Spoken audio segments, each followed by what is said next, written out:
Being delayed, we were in the midst of some heated debates, so we had to get some things taken care of, and that's done. So we'll now move on with our invocation. If you'll join me in prayer. Gracious Heavenly Father, as we take time to pause to give thanks for all that you have done for us and the many blessings that you've bestowed upon us. Father, as our country faces an important day tomorrow, an election day, the future of our country and this world is in your hands, we know ultimately. Please lead, guide, and direct all that we do tomorrow, that we might make the best decisions that will be most pleasing to you. Father, we pray for our emergency workers. We pray for our military, both foreign and abroad. And Father, we pray that you'll continue to bless and nourish Union County and its citizens. We thank you for the work that we have laid out before us, that we might make decisions that will also be pleasing to you. I pray now in the precious name of Jesus. Amen. Join us with the pledge, if you would. Pledge allegiance to the flag of the United States of America and to the republic for which it stands, one nation under God, indivisible, with liberty and justice for all. All right. That will take us to item number 2, a public hearing. I'll move that we open the public hearing. And Lee Jensen has a few remarks he would like to make on this item. Mr. Jensen, come forward. I'll try to be very brief. Just going to go through the text amendments, and I'll kind of go through it the way they were presented in the public notice. The First Amendment is to the variance section, or it's adding a variance section to the water supply watershed overlay district. The previous ordinance, the one that was in effect before the new development ordinance that you guys adopted back on October 6th, had a separate variance section to the water supply watershed overlay. Kind of the thought process that we had gone through in our minds was to take and combine all the variance procedures under one section, and that's the way it was adopted. But there's some things in the water supply watershed overlay that make it a little unique, especially when it comes to major and minor variances. A major variance, instead of going to our Union County Board of Adjustment, has to go to the North Carolina Environment Management Commission. So it's a little bit unique. So kind of just decided that it would be better served to take that back out separately, because there are some, like I said, some very unique provisions in that. Item 7, all that is certificates that's put on major and minor subdivision plats that just identify what lots are in the water supply watershed, or whether lots in the subdivision are not in the water supply watershed. It needs to be in the ordinance if it's not there. So it's basically a stamp that just goes on subdivision plats.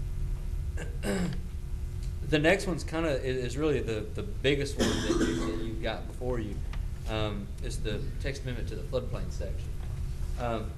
Honestly, that was probably an error. The drafts that we had reviewed internally had the correct section in them. When it came to you, that was not in there.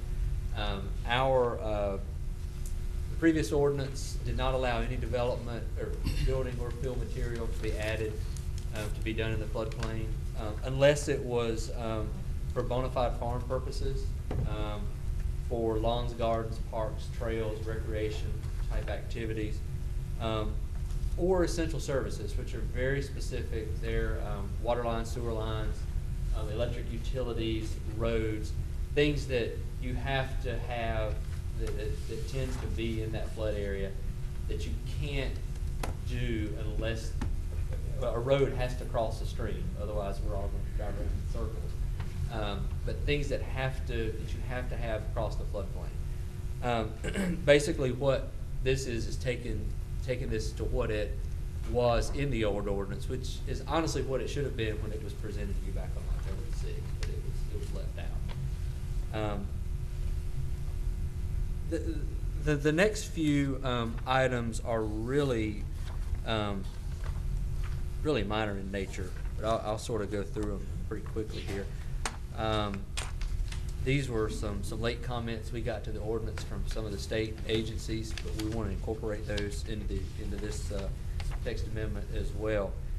The first one you'll see is under the water supply watershed again, and really,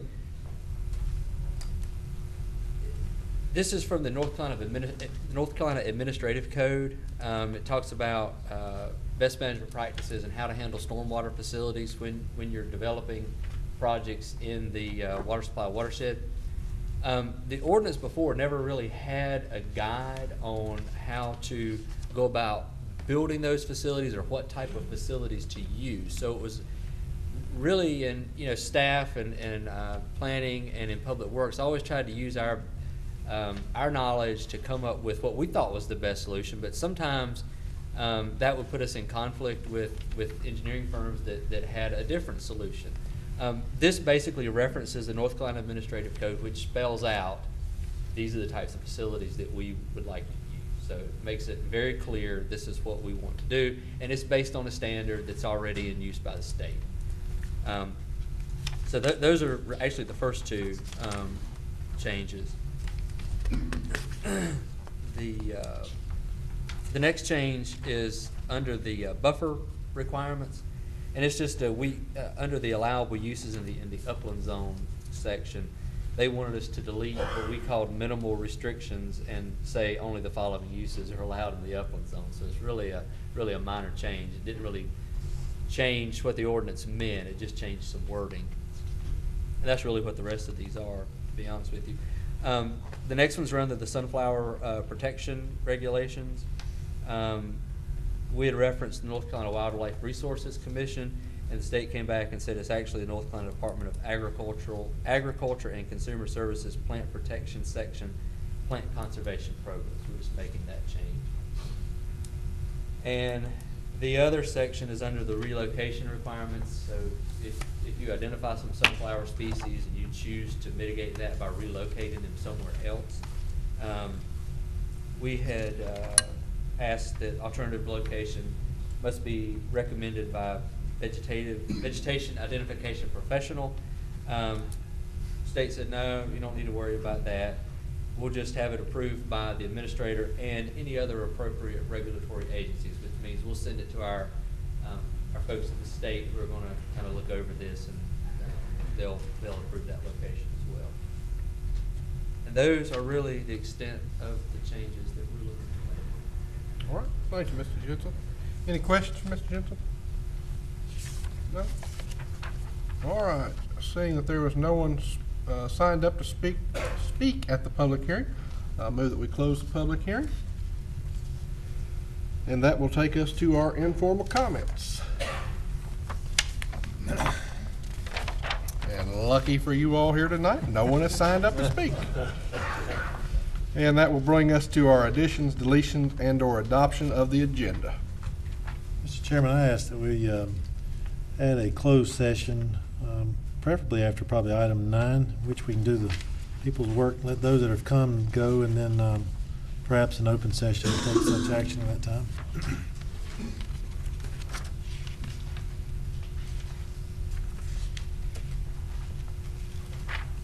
All right, and I'm going to ask that we delete consent agenda item C under the Union County Agriculture Services Event Center licensing policy. And I will also ask that we add approval of the UDO text amendments that we just heard tonight and make that item 8A, and move the resolution authorizing upset bid to 8B. 9A will be the City of Monroe's Bearskin Greenway project, and 9B will be a closed session. Anything additional? Motion to approve the amended agenda unless the Vice Chair had something else to say. You took the words right out of my mouth. All right, all in favor of approving the agenda? Aye. Opposed? None? And that'll take us to our consent agenda. Motion to approve consent, Mr. Chair. All in favor? Aye. Opposed? 1? Okay, that will bring us to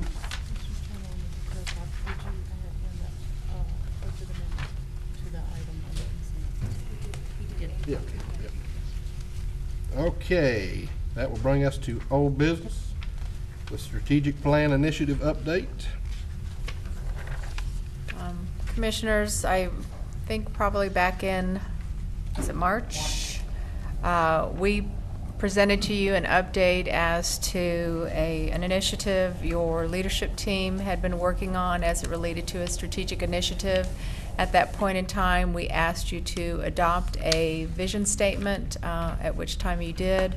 Since then, in addition to your executive directors, our division directors have also been working on this, and we wanted to provide you an update, get your blessing as to the direction in which we are going, so that we could then disseminate this information to our departments so they can fill in the strategies, further objectives, timelines, etc. And with that, I'll turn it over to Mr. BOCC, who has been acting as our facilitator during this process. Thank you very much, Mr. Manager. As manager said, we've been working on this at the staff level for literally over a year, and started this process with really an outreach to members of the board, community stakeholders that were involved in our various departments, our employees, to get some understanding of the expectations and requirements. We went through, as the executive team, a strategic visioning process back 6-9 months ago that attempted to then take that input and frame the issues, start setting some direction, and from that we came up with the vision statement that this board adopted back in March. Again, that vision statement picks up concepts of continuity of leadership and direction, built upon consensus with the community, and through that consensus we will identify those strategies and programs and services necessary to promote and sustain quality of life and lifestyles unique to Union County. So it's very much built on a collaborative kind of environment that this board adopted, and through that collaboration identifying the programs and strategies we need to implement, based upon the very unique characteristics of this community, recognizing that expectations in one part of our community are very different from other parts of our community. From there, we then branched into looking at what are the objectives, what are the strategies we need to implement to carry out that vision. And some of this was brought forward to the board actually as part of the budget process previously, where the budget summary and plan of work identified public safety, building community consensus, planning and economic development, fiscal sustainability, and efficient and effective service delivery as the focus areas in the plan of work. We took those and built upon those as an executive team and focused them down a little bit more to, again, public safety, community consensus, economic development, sustainability, and organizational strengthening. From that effort, we then brought in the broader management team, including all the division directors, executive directors, other senior support staff, and had a group of some 40+ employees that were engaged in this process now of going through a rigorous process on each one of these issues and trying to identify what does this mean to us in terms of what does an outcome look like and what do we need to do to achieve that outcome. And the presentation here is very abbreviated. I give a few illustrations of just the kind of work, and that's why I caveated with a significant amount of effort that did go in by your management team, really trying to bring a lot of different perspectives to the table in terms of what these focus areas meant. Public safety, we recognize that this goes beyond EMS. This is about includes law enforcement. There's issues on equity of service. Recognize the EMS component and the state mandate for that program. We recognize that public safety goes also into code enforcement, public health, fire marshal, and other emergency service areas. We came up, this is the most abbreviated of all the strategic objectives we came up with, and basically says that in concert with our community partners, we'll provide those services, those essential services that promote the public health, safety, and welfare. So it's a very abbreviated statement compared to the others, which get a little bit more engaged. On community consensus, we went through the same kind of exercise. We tried to first define for all of our participants, what do we mean by consensus? What does it look like? And then how do we get there, and what are the components, what are the kinds of things we need to do, what are the ways we need to act, what are the ways we need to engage our stakeholders to achieve consensus. And from those exercises, we came up with this strategic objective. It says, by developing relationships based upon mutual trust and understanding, engage the appropriate stakeholders to identify and successfully implement programs and initiatives that reflect community priorities. A lot of words in here, and what the focus is that we're going to build relationships with appropriate stakeholders, but those relationships are going to be built on mutual trust and understanding. So we're putting a burden on ourselves as your county staff and as your management team to be proactive and build those relationships with outside stakeholders and not just react to issues as they come up. So we recognize this is a big effort that we're committing to in terms of saying that we're going to take on this initiative of identifying the appropriate stakeholders for various programs and activities we're engaged in, and we're going to be proactive in establishing those relationships with them, and with those stakeholders, identify and implement programs that reflect community priorities.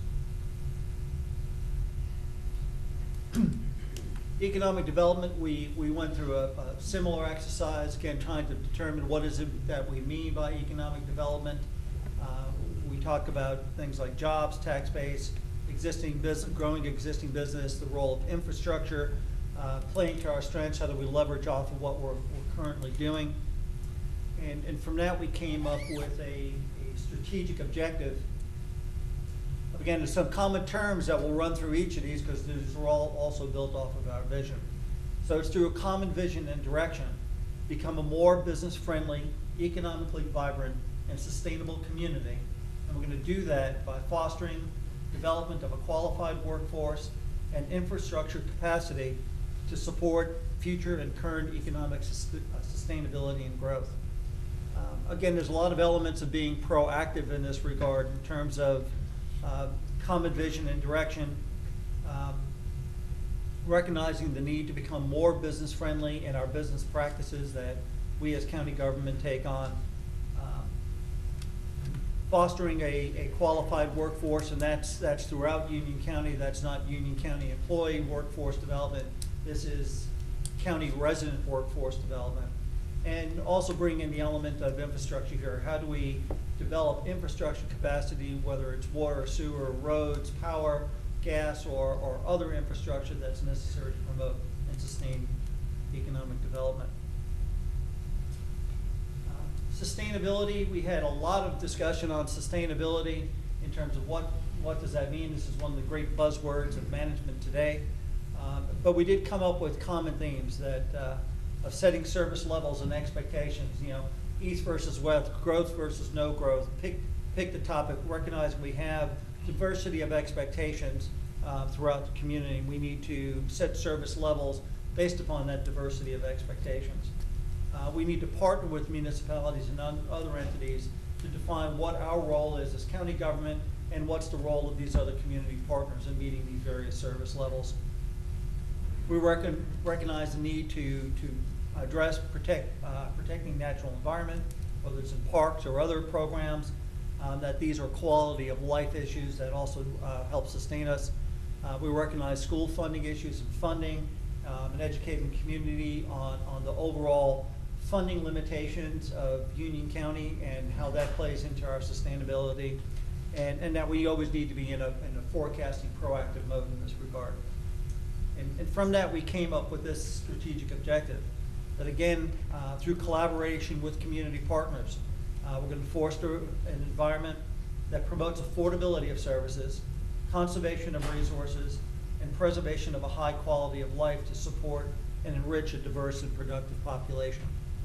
So a lot of elements, again, of collaboration with partners, fostering environments that promote affordability of services, conservation of resources, and again, the theme of recognition of the various diversity of life and lifestyles in Union County. The last element is really an internally focused strategic objective, and that's looking at organizational strengthening.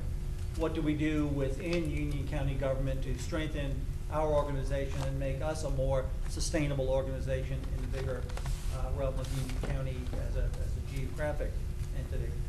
And we came up with issues of, we need to demonstrate and value our employees. We need more joint participation of employee and management on our vision. We need to develop better commonality of purpose throughout the organization, where all of our employees understand their roles and responsibilities and how that supports the mission and vision of this board. We need to invest in our workforce, whether it's in pay and class, career progression. We need to show them there's opportunities, better define roles and responsibility, look at succession planning. We need to institutionalize some of our organizational change, and right with that, how do we build better knowledge retention throughout the organization, so everything isn't an island of information, but it is captured within systems and processes and not just with individuals. From that, we came up with a strategic objective that says we're going to develop and maintain a highly engaged workforce through shared values and clarity of purpose, with the tools, training, and resources that support skills development, knowledge sharing and retention, and employee development. So those are the 5 strategic objectives we came up with as your management team. The next step in this process, as we've laid it out, is that each department, with the concurrence of the board and adoption of these, would then take these objectives back and really use them as the guidepost for how they conduct their business and what's new initiatives they may need to take on board next year, or changes in direction or shape of a project or program we're doing right now in terms of how we move forward and develop our day-to-day activities. And with that, I'm happy to try to field any questions. Again, my role was facilitator and spokesperson, but this was the work of 40-plus people that went into this, but I'll try to field any questions that I can. Any questions, gentlemen? Well, I certainly commend you all. I think you've done a fantastic job in incorporating a lot of the things that as a board we've discussed as well. And so I'm very anxious to see this put into place.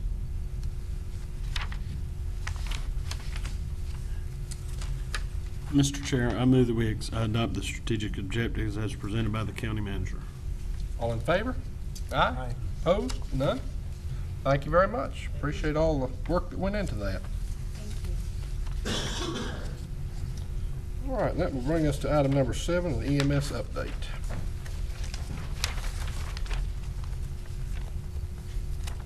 I do not really have any backdrop to this particular item. It was requested that it be placed on the agenda.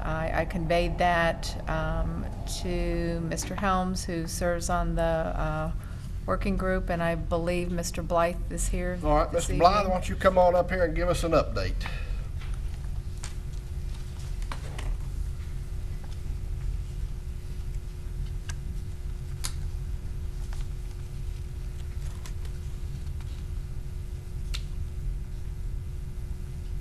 Good evening, Mr.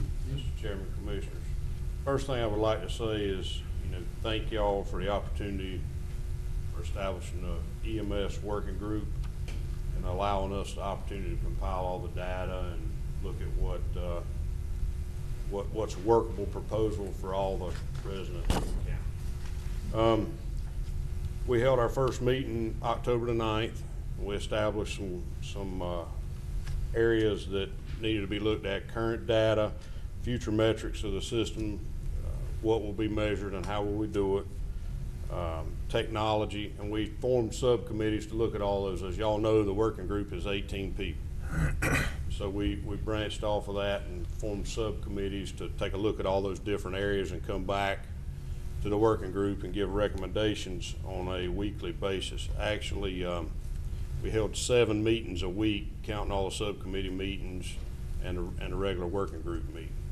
So it's been a pretty big task, looking through all of this data and working through what's going on. And each of you should have a handout there that's got all of this data and stuff in it. I apologize for not having a PowerPoint, but kind of short notice, so trying to get everything in.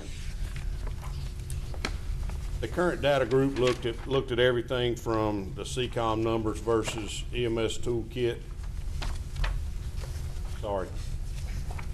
We're getting it. I mean, we were working on this at 3:30 today, trying to get this done. No problem. The current data basically was looking at where we are today. So we looked at the CCOM numbers and the EMS toolkit numbers and compared those, and a comparison of those, both sets of data were within, acceptable limits. So that kind of gives us a baseline of where we're going to get our numbers from and how we're going to, what's being measured. So if you look down that list on page 2 there, it shows, how many calls were analyzed and what the differences were between the CCOM numbers and the EMS toolkit numbers. After that current data group studied through that, they came back and said both sets of numbers are close enough to work from. So started working from those numbers and came up with,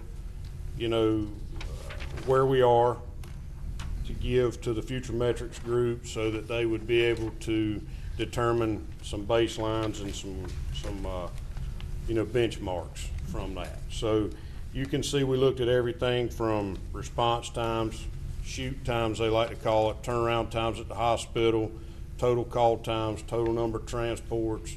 There's a lot of stuff that this group looked at, and it's all right there in front of you guys.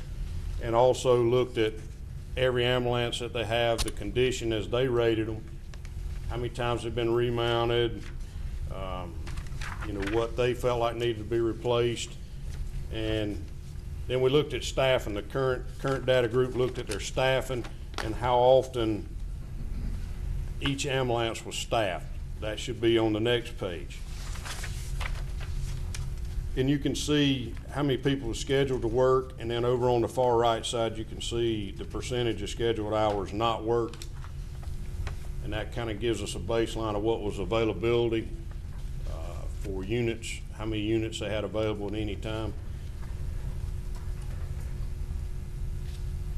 Then on the next page is the map showing their code 3, and let me clarify, all of this data is on emergency responses.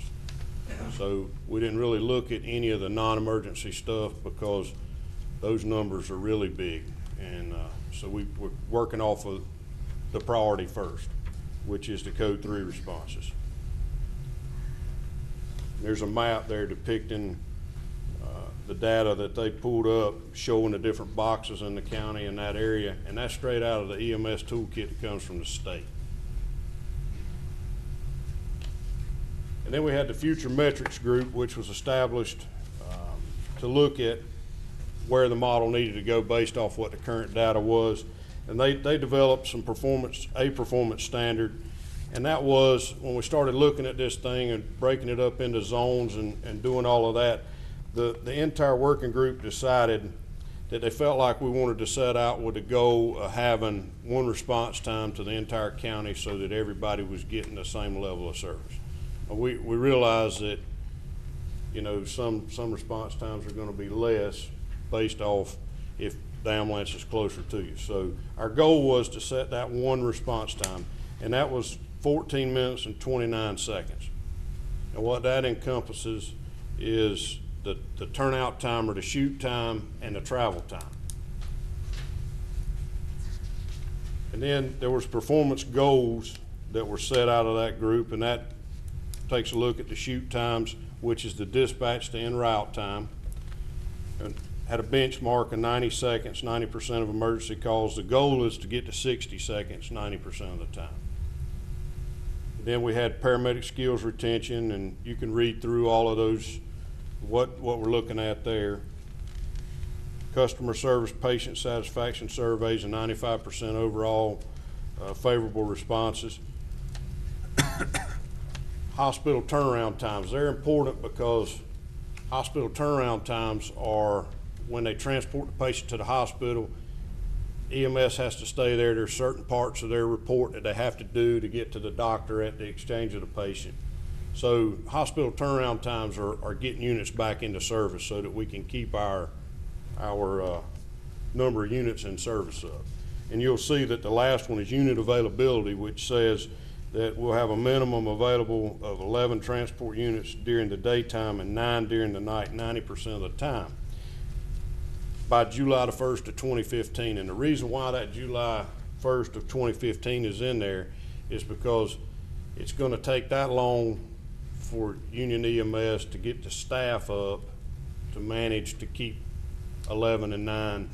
And then our anticipation is in July of 2015 that that number will go up.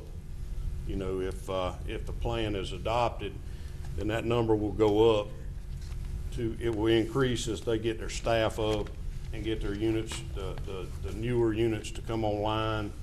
That'll go up. So, and unit availability is a way of looking at if we have enough units available. And when you look into the deployment model, which is on the next page, if we have enough units available to man those posts out there, then the response time should be better than 1429. Is the way we're hoping it'll work out. If you look at the deployment model, we're recommending a daytime model of 14 trucks, 12 locations, and then the level of coverage says at 12 minutes and 59 seconds, and that's only the drive time. So you got 90 seconds to turn out off the top of that. That's where 1429 came up.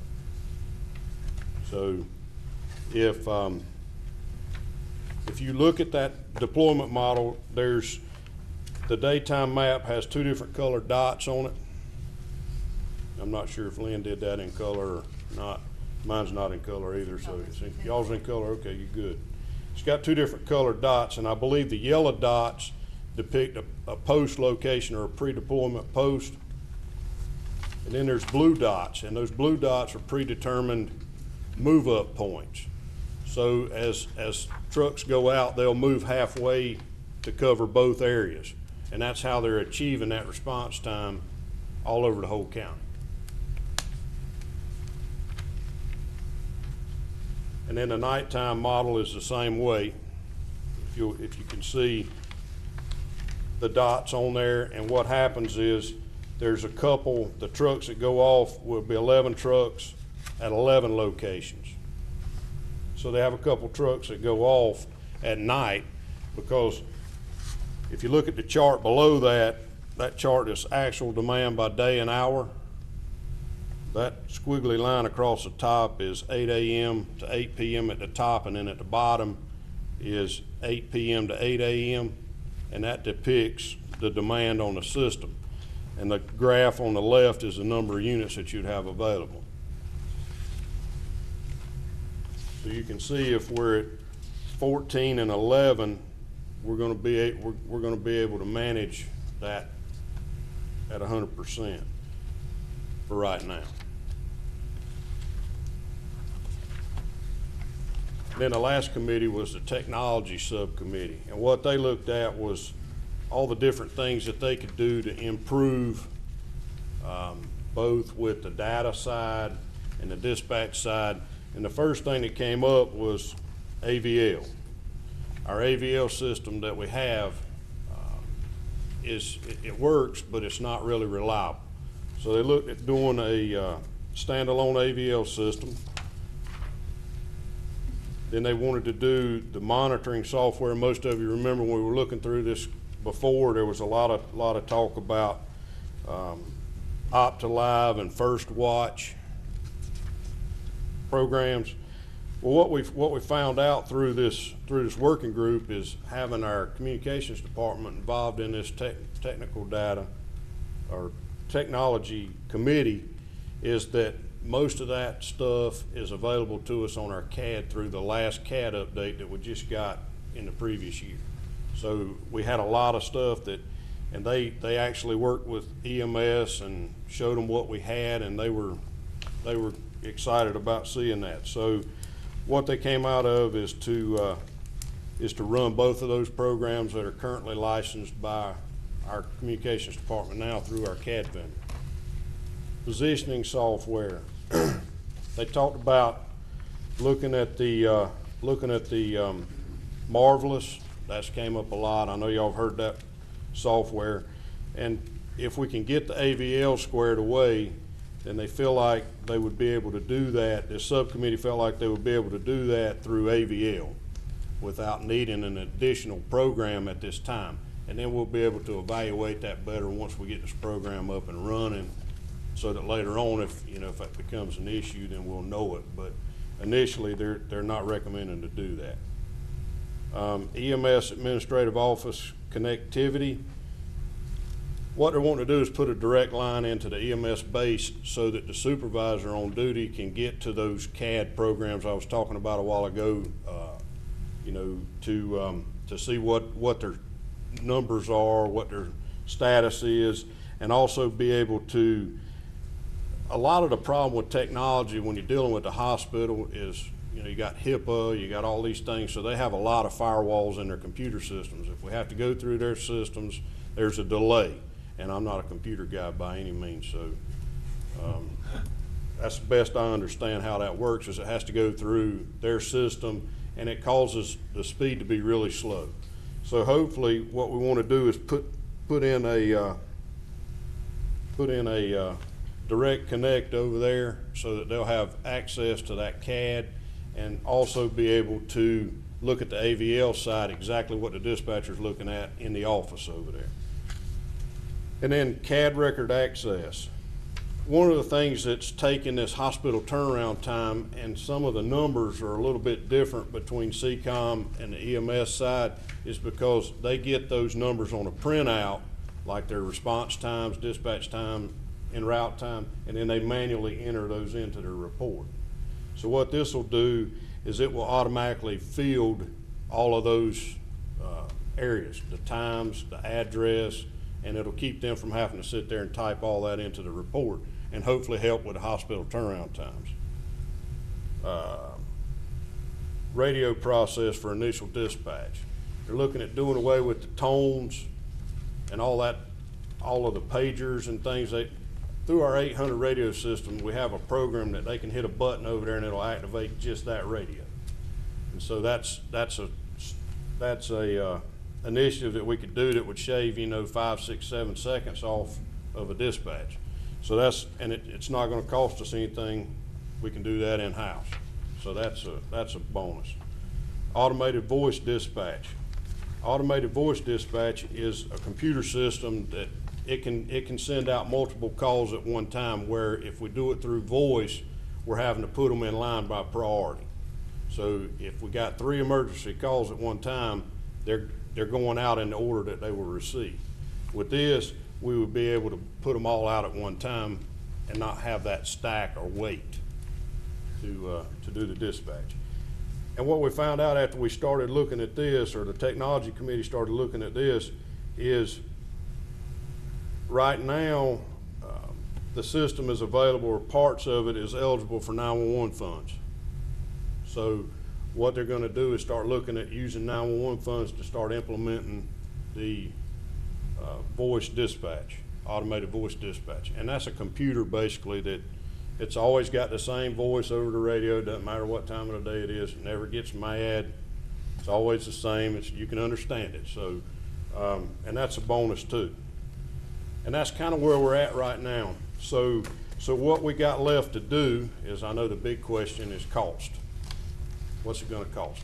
So I know that Jeff is working on some of that right now. We have not been involved in any of the cost discussions. So I can't really give you an answer on cost right now. Questions? Mr. Johnson? Thank you. Thank you, Johnny, for all the hard work you guys have done to this. And I tell you, I've had numerous conversations with folks that are on your committee as well as fellow board members, and I couldn't think of a finer group of men and women to work on this advisory board and also keep us safe. So thank you for that. Just picked up on a couple things you mentioned. You mentioned something about zones earlier. And I think that was when you were referring to the time, and early on there may have been zones, different time zones for each one, and so now everyone is 14 minutes and 29 seconds. That's correct. Okay. That's the goal. And with that, is that still based on 1429 per zone, or just There's only one zone. What we did was we didn't put zones in. We made the county at one zone, basically the whole county. And we set that time at 1429, 90% of the time. And like I said, some response times will definitely be lower if you happen to be right where the pre-deployment post is, or EMS base by the hospital. That response time is going to be lower. But 1429 is the worst case 90% of the time anywhere in the county. Right, and so I'm looking at the sheet in the handout. That's the red and yellow and green. And I'm gonna kind of take my commissioner hat off for a minute and put my daddy hat on. Okay. And I'm right in the red zone. And so, that concerns me in that area to make sure that, me and my family and my neighbors and stuff. But also there's, you get up into the New Salem and the Fairview. Which handout are you referring to? The 90 percentile response time. Okay, and that's where we're currently at. Right, I understand. And so, and even looking down where Commissioner Simpson lives, it's red there. My point is, there's a lot of red areas, so addressing these response times is what we have to do. Absolutely. Because the folks out in the outlying part deserve the same level of service, and I'm glad that we've gone to the kind of a uniform time. One concern I have, though, if you'll allow, is what kind of safety net or what kind of discussion has there been on these outlying areas? Because along the corridor and around the areas where there are dispatch units, it's going to be easier to, if you're looking at everything as a whole, it's all going to balance out. And how do we know that these red areas are going to be lower in the end, and what safety net do we have to ensure that those times are lower? Okay, what we've done and through, if you look at the deployment model map, if you'll see that there's ambulances that can cover that on that map, in theory. That's why we're going to use the numbers to tell. So I think what you're asking me is that the majority of the calls are going to be down the corridor. So they're going to be able to say 1429 down the corridor, they'll be able to meet the number of responses. Well, yeah, they'll be able to meet it around there, but even, for example, you get up toward Brief, there's really nothing there unless there's an overflow or an in-between there. Or you get out Fish Road, looks like there's one out that way. You get down along Lansford Road, there may be one out towards Sturtevant's Crossroad. There's different parts of the county that are going to struggle, right, so to speak, to be at those areas. And I just want to make sure that in the goal of having good for one, good for all, 1429, that we make sure that it's good for all and good for all, if that makes sense. It does. And I think the way we're going to address that is through the reports, the monthly reports that they're going to do. They're going to do it based on trucks. And they're going to report in that report every call that they miss over 1429. So we'll know what areas those calls are in, what trucks went to them, so we'll be able to tell what their deployment plan was at that time. We'll know how they had the trucks deployed. So we'll know what areas we got a problem in. We'd be able to see that if they're counting all of the calls on the corridor to make their 90% on their 1429, we'll still know if the call at Turgid didn't get answered in 1429 or New Salem. Are we going to have recourse with that, or is there going to be an adjustment or period? Or how do we, if we recognize that along the corridor and we see that the times there are being offset, are being used to offset some of these other times, as a service provider, so to speak, how are we going to be able to make sure that those are addressed and that they're minimized? Well, we hope we'll do that through the reporting every month, and that we'll have that dialogue back and forth with EMS through our emergency services folks with the county. And we hope that, as far as recourse, that's not I think a breachable thing in the contract. That's not anything in the contract to do with being breachable, if that's what you're asking. What it does do is, CHS has said they want to make this the best it can be, and we have to hold them at their word on that. If we see that there's a problem area, then they're saying they're willing to make adjustments and work through that. Is it have y'all looked at maybe keeping the zones in, but still using the uniform time response, be it 1429 or whatever the number be, but just apply it to all 5 zones? Or all 4, was it 4 zones or 5 zones? It was 5 originally, 5. but I think what you're asking, what I'm saying is the same thing. If we use the trucks, that'll tell us what zone they're in. So we'll know what zones they're in. If we're gonna do 1429 countywide, I don't know what it would benefit us to have it in different zones. And I reckon my big concern is if we have an area in the part of the county that's gets 1 call per 2 days, well, that 1 call to 1 family is the most important call that this county will make. Sure. And the servicemen and women, y'all understand that because you see it firsthand. So I just want to make sure that we're putting in an effort to treat everybody the same, that it doesn't get overlooked. Because when I think about it, something comes to mind when we look at average times, kind of like when you see a commercial on TV about Time Warner Cable offering 98% uptime. Well, I don't care about 3 o'clock in the morning. I care about my business hours. Sure. And so during the areas and the times that we need, making sure that the people are there for these outlying areas, I just want to make sure that's been addressed. And if you tell me that's been addressed, then I'm We okay have with it. definitely, and the two ways, like I said, we're gonna have that report every month, so we'll know that. And the unit availability, if we can keep that unit availability up, then everywhere you see those yellow dots, there'll be an ambulance at those yellow dots. And that's the goal, is, I mean, if we can keep availability, then we can keep that coverage out there that you can see on that deployment map. And the only way to do that is to fix those hospital turnaround times, cut those shorter, make sure that we're getting those turnout times. There's nothing you can do about the drive time. Right. It is what it is, and we're 643 square miles. There's gonna be areas that, it's difficult to get into sometimes just driving. And if you looked at some of the coverage maps, when we were looking through coverage maps, Wesley Chapel is a perfect example of that. It's a busy area, but the drive time takes a long time to drive through there just because of traffic, because of the way the road network's set up. So we are trying our best to address that concern, because that was one of the things that was brought up in the working group with the 1 time for everybody. And that was one of the things that we're working through, and those are the 2 areas in which we said we would address that, is through reporting and unit availability. Thank you. I guess, Chief Blythe, I guess the one question I have, I think kind of along the same lines. All right, if I live out, let's just say, out on 207 somewhere, and I have maybe 1 call a month. You don't have a whole lot of call volume out there, so I'm just going to throw out a hypothetical number. You got 1 call out there, but then you've got 10 calls up and down the corridor. If you've got 1 zone, isn't your response time going to be skewed by the 10 calls that maybe you're under 1429 on those corridor calls, but then you're 20 minutes out to 207?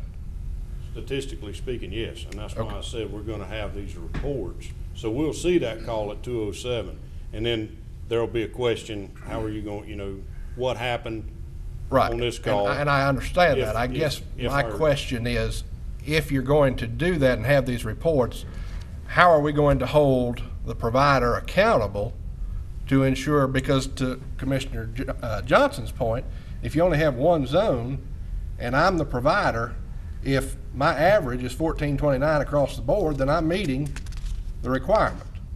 But at the same time, if you're going to value everybody's life the same, and it's taking 20 minutes to get to me out on Wolf Pond Road, then you're really not giving me the same.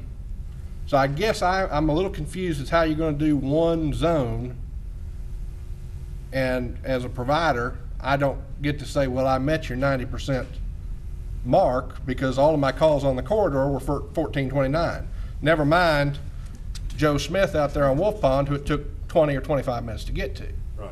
So you really haven't provided the same level of service, at least the way I'm looking at it. And if I'm Mike Lutz at CMC, I'm going to be able to tell you, yes, I met your required 1429, but in reality, I got areas in the county that it's taken 20, 25 minutes to get to.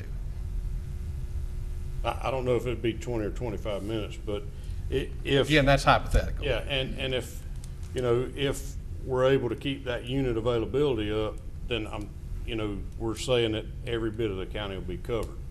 And I know we can't keep it 100%, that's why it's set at 90%. And I think part of the problem is, when we start trying to put zones in, then that's gonna allow them the opportunity to move trucks, and it'll make it more difficult for them to meet, but it'll also make it more expensive. And I think the 1429 is a reasonable amount of time for them to meet with their deployment model. So how then, if I'm CMC and I'm not meeting those response times out in those other areas, how am I going to be held responsible to ensure that the rest of the citizens get that same level of service that we're Well, monitoring? if you're meeting the other unit availability, then you should be able to meet that out in the rural part of it. Okay, should be, but in the event that it doesn't happen, how are we going to hold them accountable? Because the reporting is nice, but I think I heard you say it's not a breachable Yeah, I situation. don't think that's I don't think, we're not writing that part of the contract, but no, I don't think that's a breachable part, to my knowledge. I guess I just have concerns because, if you've got response times that are in excess of 1429, the average is great, but I think to Commissioner Johnson's point, my call's the most important to me. Oh, sure. And everybody, it feels the same way. So, if you've got that call time and it's taking 20 minutes or over 1429, then I think there has to be some level of control placed around that in the contract, at least from my standpoint. Commissioner Helms? Yes, I had the privilege of working with these 18 individuals, and you're probably a little light on how much time, because they were 3-hour meetings 3 times a week. But one of the things that I think addresses some of your concerns is the blue dots when you're talking about movable. One of the things that they're targeting, and we've had a lot of discussion on this, is targeting keeping units out in those geographic areas. So if Wolf Pond Road, if they take the rough edge machine out, they're gonna move another ambulance in close to that to maintain that level of service. So the ambulances aren't gonna pull in toward the center, they're gonna pull toward, when you've got an ambulance that's on a run, you're gonna move another ambulance, adjacent ambulance, closer so you can maintain that response time.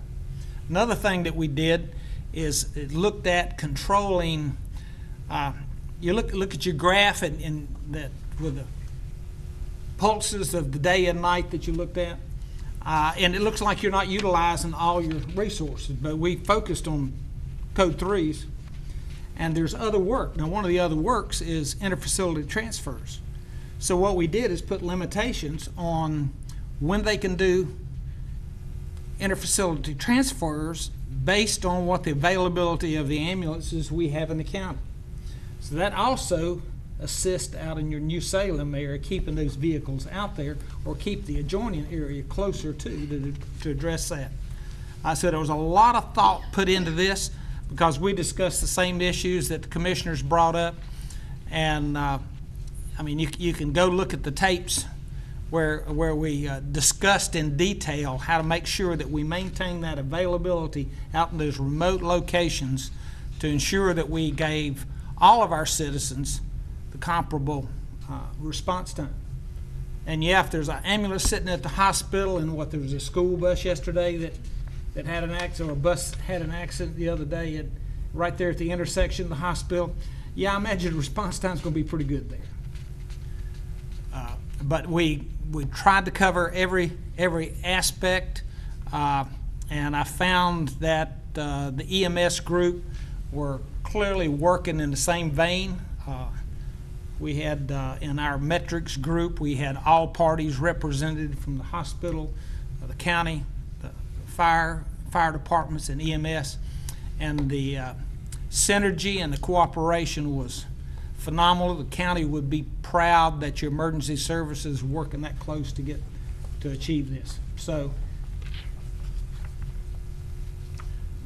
One other thing that I think it's important to point out, I remember early on, after tonight, I've got one meeting left on this board, but I remember one of the first, when you come into this role, one of the first things you do is you're hit with budget. I mean, so we've already started on the next year's budget process, and so when the two new board members come on, you're right in the middle of it. And I remember fire department funding is one of the key pieces of that funding, and so, or that budget.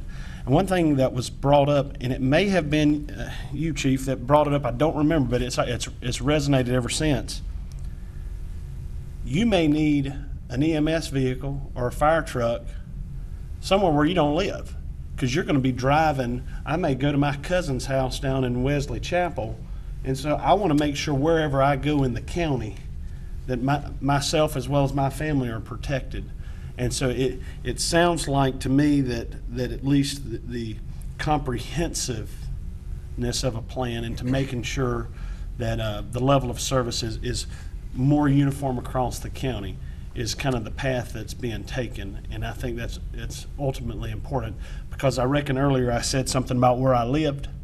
Well, where I live is where I sleep, but I'm traveling throughout the county most of the parts of the day. So I appreciate the effort that you've done to put that, and I reckon that was the reason for my questions, is to make sure that those response times were addressed.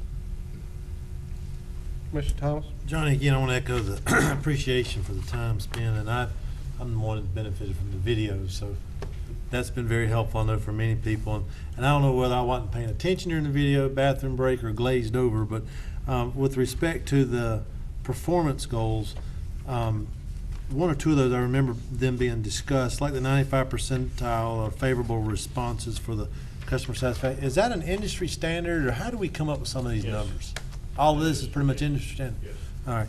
And then as an aside to the attorneys, and I don't mean to take a jab at attorneys, but I know there's a general statute that protects healthcare entities, and I don't know if it would protect EMS, and EMS may know, and Sheriff Bailey may know. But it provides us protection, and I'm thinking about your report. We're going to be identifying and doing a quality assurance on those outliers that we've spent a lot of time discussing tonight. And we want to be, I feel like, as a provider, a candid evaluation of where did we not get it right? Did we fail? Were we understaffed? Did we not have the right equipment? Did we just botch it? And I think the more candid that we can be with ourselves, the better off that evaluation is going to be. But at the same time, I don't want to provide a report that's going to open us up for litigations to, no pun intended, ambulance chasers.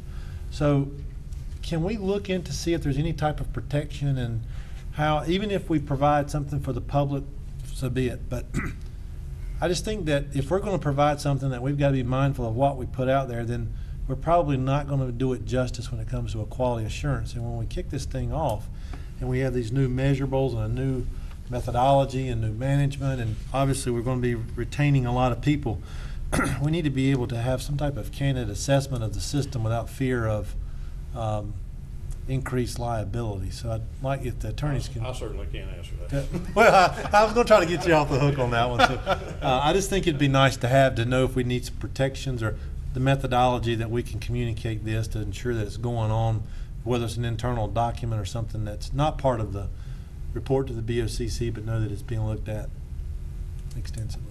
I would appreciate it.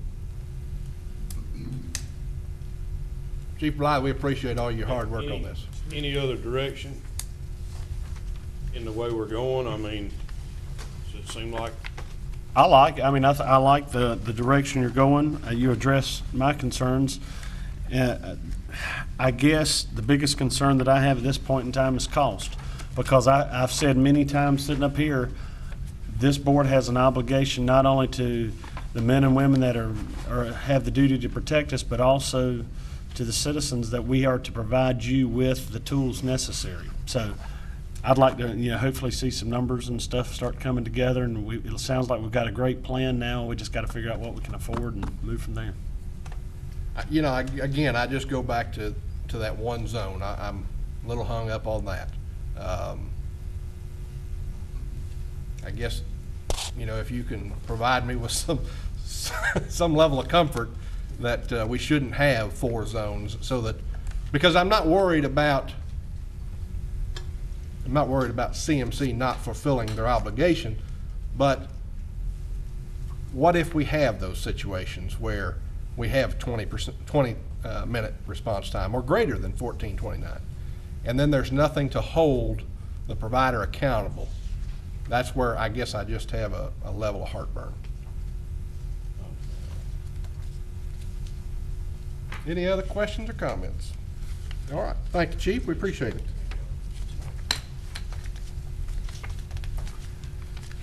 All right, that will bring us to item 8A, approval of the UDO amendments. And I will provide the statement of consistency to you gentlemen.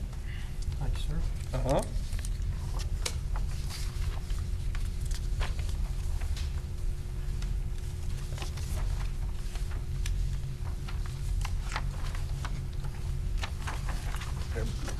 Mr. Chair, I move that we approve the amendments to Section 15.030 Water Supply Watershed Overlays, Section 65.030 Floodplains Without Established Base Flood Elevation, Section 65.040 Riverine Floodplains with Base Flood Elevations, Section 70.030 Buffer Standards, Section 75.030 Survey and Protection Plan Requirements, and Section 75.040 relocations. All right, we got a motion, any discussion? And also the consistency statement. All right. Forgot that one. Any discussion? All in favor? Aye. Opposed? None. All right. We take care of that, Counselor? Everything good on that? All right, good. All right, that'll take us to item 8B, resolution authorizing upset process bid for vacant tract. And I think I inadvertently left something off that we should have done. And so I'm going to ask to add the adoption of the budget amendment be included with the action requested for the consent agenda item 5 under asset management program. I don't know that I did that earlier. I thought you did. I heard you mention budget amendment, but I could have also. Would it make the clerk feel better if we said it again for your benefit? Yep, that would be fine. All right. Bear with me here just a second. Adoption of budget amendment 8 be included with the action requested for the consent agenda item number 5, which is the asset management program. Do I have a motion to add that into the budget? All in favor? Aye. Opposed? None. There you go, Madam Clerk. I have crossed my I's and dotted my T's. Like that? All right, and now that's going to take us to the resolution authorizing the upset bid process for the vacant tract. Manager? Thank you, Chairman. Commissioners, I'd like to ask Chris Platay to come forward. This item was actually brought to us by Chris Platay with the Monroe Union Economic Development Organization as it relates to a project in the Waxhaw area.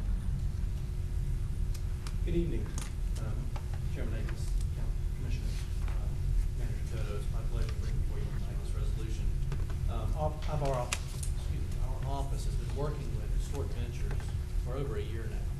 As you're aware, IntelliChart, the project that we're working to go down there, was a part of this development, and while that project did not materialize, their development is still moving forward.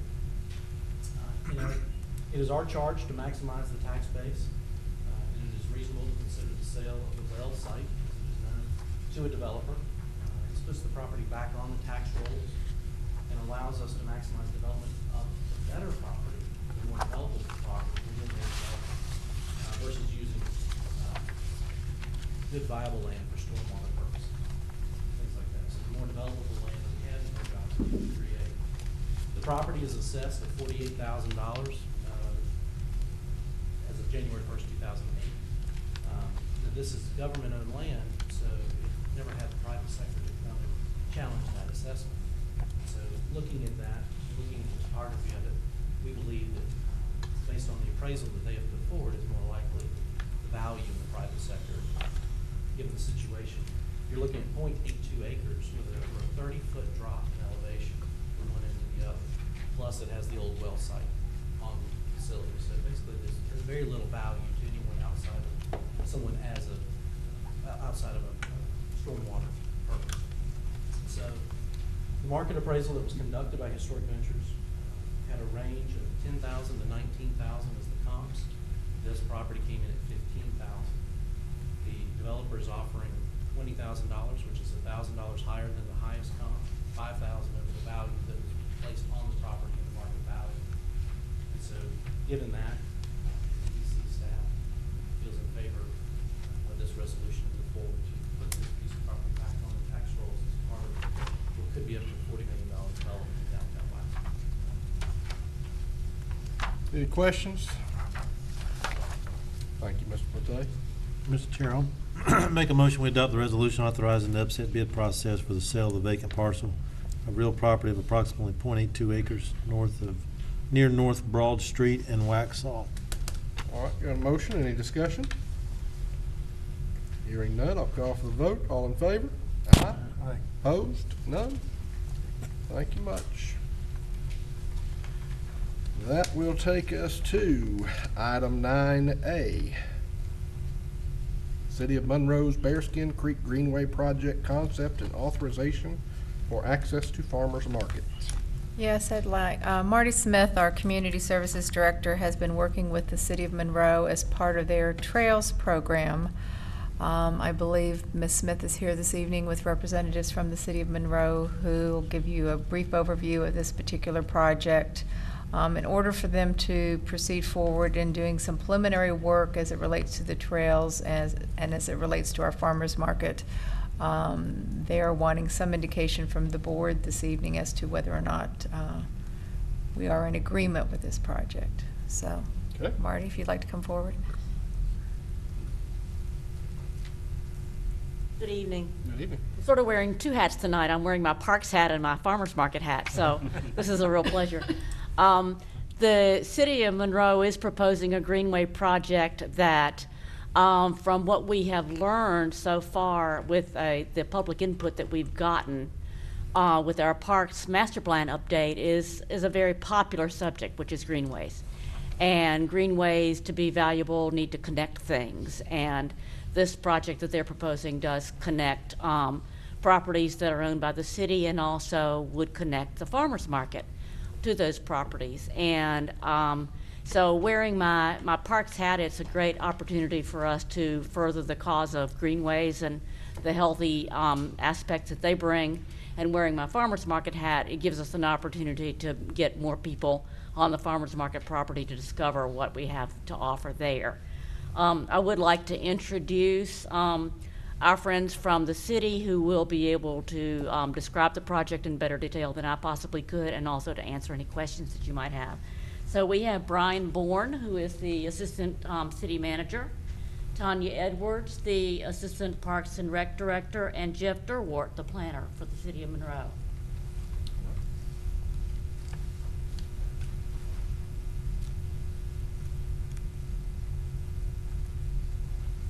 I'll let Jeff speak. He just walked you up there and left you. Yeah. I like that move. Real love. Good evening, Chairman, Board of Commissioners. This project is actually the City of Monroe's first Greenway project. The trail's proposed to be about 1.6 miles in length. It'll connect 3 city parks. We're here for United for the Union County Farmers Market property, and it'll also be near historic downtown. So it'll be a good asset for the city and for the county. It's also a part of the Carolina Thread Trail corridor, so it's almost all of it is within that corridor. So over time, it'll be a part of a regional network of trails that'll connect through many counties within the Charlotte metro region. We're still in the design phase of the project. We're early in the design phase and just getting started. So we don't have the particular details of exactly where the trail is going to go on the property yet. We're working with that, and we'd like to work with you and staff in that process. But we're just here tonight to get your feedback on the project and just to let you know what's going on. Mr. Chair, can I ask a question? Absolutely. This is just more for informational. You had mentioned 3 parks that the proposed greenway is going through. Is one of them the one over by the old armory? No. Okay. Which parks are they? Dickerson, Belk, Tonawanda, and Griffith. Okay. I like the idea. I mean, if it's going to bring more traffic to the farmer's market, I think it's definitely something this board should entertain. That's kind of a hidden gem in and of itself, right in the heart of Monroe. So you're primarily just looking for access. Is that where I'm hearing, or is this? Part of the trail will be on the concept is part of the trail will be on the farmer's market property, and they need to go in and do an environmental assessment, et cetera, on the proposed path. But I think before they go forward and expend money, they want to ensure that we would grant the appropriate easement, or how, is it an easement you're looking for versus a right-of-way? We will be, if you're in agreement with the project, we will be coming back for it with an easement agreement. What's more about the exact location of the greenway on the property. I think they're just looking for, there's some documents that need to be signed that I was not comfortable in signing without the board being aware of the project and conceptually agreeing to them moving forward. And as indicated, they'll come back and ask for an easement at some point in the future.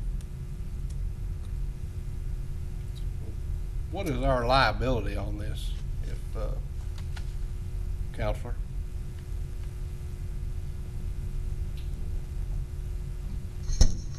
Mr. Chairman, there's all, I'm sorry.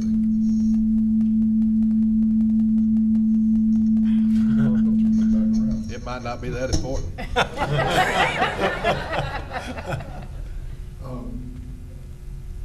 We usually talk about liability in closed session, we're glad to elaborate there, but there's always some liability, and that's why you have risk transfer through insurance coverage. Like I said, we're glad to elaborate if you'd like me to. Be good, thank you. All right, any other questions? Thank you, we appreciate it. You have a comment? Need that motion? Yeah, go ahead. I'll move we approve the conceptual plan for the Greenway and authorize county manager to grant access to the farmer's market property for environmental assessment and design. Any discussion? I guess the one question I have, if you'll entertain a friendly amendment, is that once we're briefed on the liability, if the opinion doesn't change, that we could move forward. Would that be fair? Certainly. All right. You got that, Madam Clerk? All right, all in favor? Aye, opposed, none. All right. Thank you much. That will take us to item 9B.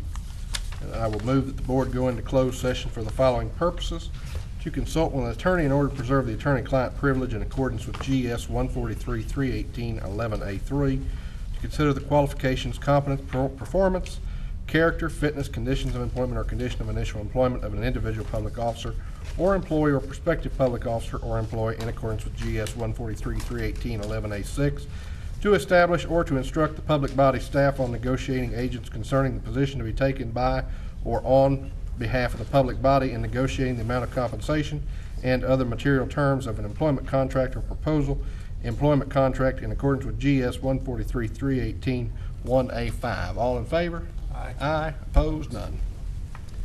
We shall return.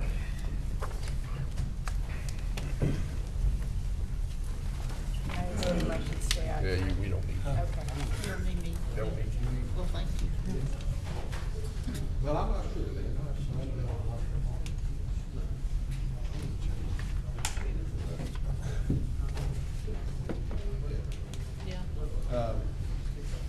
Let me ask Leggett, hang on. Let him go and take.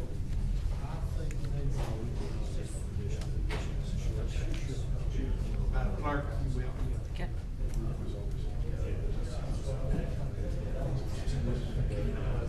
But we may need to go better.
That's probably what it Well, was.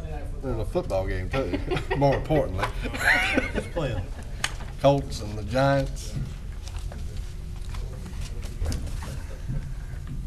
I didn't know if you knew right off. All right, we will reconvene with item number 10, appointments to boards and committees.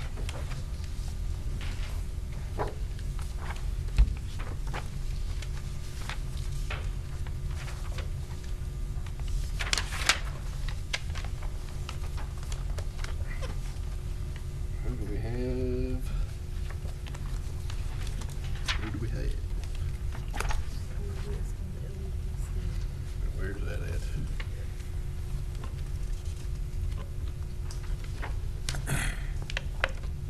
All right, I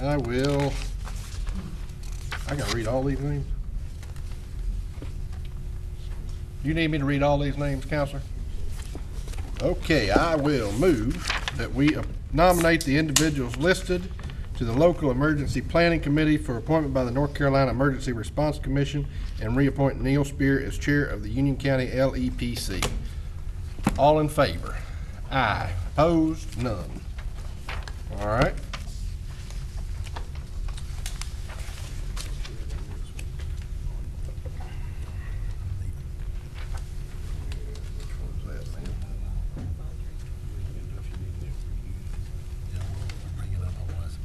All right. I'll move that we accept the application from Geraldine Butler to serve on the, Mr. Chairman, Yes. I asked her to be recused on this. oh, certainly, absolutely. You got All in favor? Aye. Opposed? None. All in favor of appointing Geraldine Butler to serve on the Union County Adult Care Home Community Advisory Committee? All in favor? Aye. Opposed? That's Yes. the wrong one, I think. Nursing home. I'm sorry, Nursing Home Advisory Committee. All in favor of Geraldine Butler? Come on back, Mr. Thomas. You really want me to be part of it, don't you? Bless you. All right, we've appointed her. Geraldine Butler will serve on the Nursing Home Advisory Committee. Mr. Chair, I move that we reappoint Ms. Voda and Lubinecki to the Union County Adult Care Home Community Advisory Committee. Can you repeat that name? I can't. All right, we got a motion. All in favor? Aye. Opposed? None. All right, and that'll take us to the county manager's comments. I have no comments this evening, Chair. All right, Commissioner Helms, No comments. Mr. Johnson. Thank you, Mr. Chair. As I stated earlier tonight, I've got one more regular meeting after this meeting tonight, and it was brought to my attention that a gentleman who I have leaned upon for the last 4 years, who I consider a friend, and who has always given me the best advice possible and did what he could to keep me out of jail and out of prison or wherever.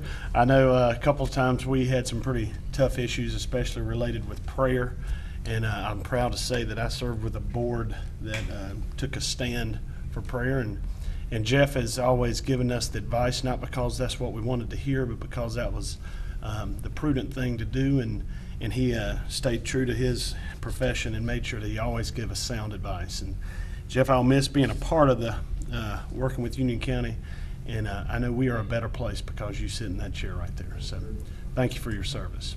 With that, I'll close my comments. All right, Commissioner Thomas. Just a couple things. One, I want to, for those that couldn't see, I have as my granddad would have called it, a bum hand. So the lack of tie tonight is not out of respect for the office, but the inability to tie it after about 30 minutes, so I gave up. But I do want to make our citizens aware this Saturday and Sunday, the 8th and 9th of November, we'll have the Warrior Warbirds over Monroe. It's a fantastic air show. If you've not been, highly encourage you to go. Take the kids and reflect on what those veterans have done to make our life a little bit better and the freedoms we have. Some days you wonder about the direction in which our country is going, but then you stop and look at the sacrifice of so many people to make that opinion possible. That being said, tomorrow's an important day to go vote. I hope that all North Carolinians that are registered to vote will exercise that right. And I too want to begin or close the evening with the comments to Jeff, as Commissioner Johnson was talking, I thought he was describing his father there for a minute. They kept him out of jail and gave him good advice and kept him straight. But you have been more than an attorney for us, and you've done more than just keep us out of line's way. You've been a great friend, and I know we've shared stories with families and illnesses and so forth, and we've just the friendships that you make along the way that mean so much, and those are the ones that I will remember on my deathbed, and I appreciate the friendship that we've had. So it's been an absolute pleasure. Mr. Simpson? Thank you, Mr. Chairman. I too just want to thank the folks who worked on the EMS committee groups and the time and effort they put into that. I know it takes a lot of time, effort, sacrifice, and it's extremely important to our organization and to our county. So I did want to thank them all for that. All right. And I don't have any comments this evening, so with that, I'll move that we adjourn. All in favor? Aye. Opposed? None.